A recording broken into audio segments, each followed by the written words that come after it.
He looks into the tiger's eyes and thinks he sees its soul. But is he only seeing his own reflection? What makes us want to see ourselves in animals, to define them in our own terms? The answer may lie in the work of one company that has made a fortune fulfilling this wish, using state-of-the-art effects to make animals do what we want. Gordy was just an ordinary little piglet. Where is everybody? It used to be that movies made animals talk by sloppily dubbing over mouth movements. People can understand animals if they take the time to listen. In contrast, the computer modeling and animation developed by Rhythm and Hughes led to something more precise, more subtle, even artful. Yes, I dreamt they made a movie where animals talk. You know, really talk.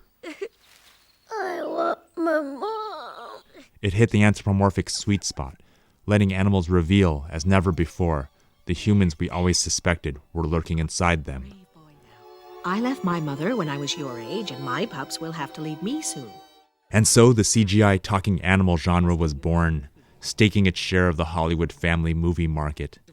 But in time, the talking animal effect devolved into a parody of itself, a high-tech version of stupid pet tricks. Don't you know that every female is looking for the strongest male? But what about personality? I'm gonna die a virgin. To its credit, Rhythm and Hughes did more than settle for getting animals to talk. It quickly realized that to make animal speech and facial expressions convincing, it had to match the creature's body movements.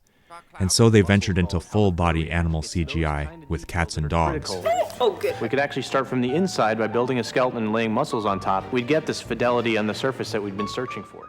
Once again, Hollywood cashed in on this innovation by seizing just about every famous talking animal from children's books, comics, and TV shows, and turning them into live-action novelties.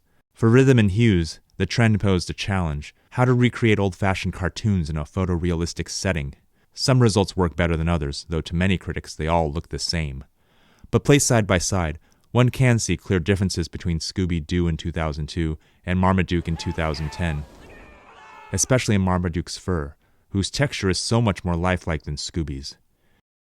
Maybe it's just that photorealistic animals are a more satisfying version of anthropomorphism for adults. This may explain why Aslan the Lion in the Chronicles of Narnia, the Demons in the Golden Compass, or Richard Parker in Life of Pi have been better received by critics. There's so much work invested in making these animals completely believable.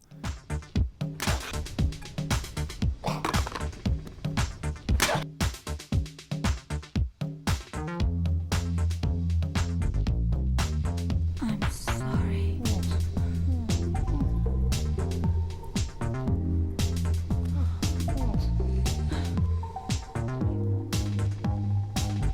And yet, when it works best, it's invisible to us.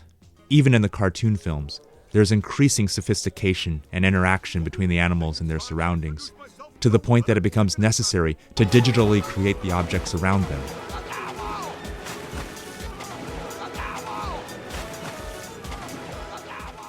And again, when it works, we aren't supposed to notice. This work is carried further in Life of Pi. The tiger has been hailed as Rhythm and Hughes' least anthropomorphic creation, but that ignores the fact that every expression, every movement, every one of its 10 million digital hairs has been carefully cultivated in order to stimulate audience response. In that light, it may be the supreme instance of CGI anthropomorphism, mastering both the animal and the audience. Looking through the evolution of Rhythm and Hughes' digital zoo, we must now reflect on our own act of looking. Because in the age of a CGI-created reality, it may be that the ultimate creature being programmed is the human viewer.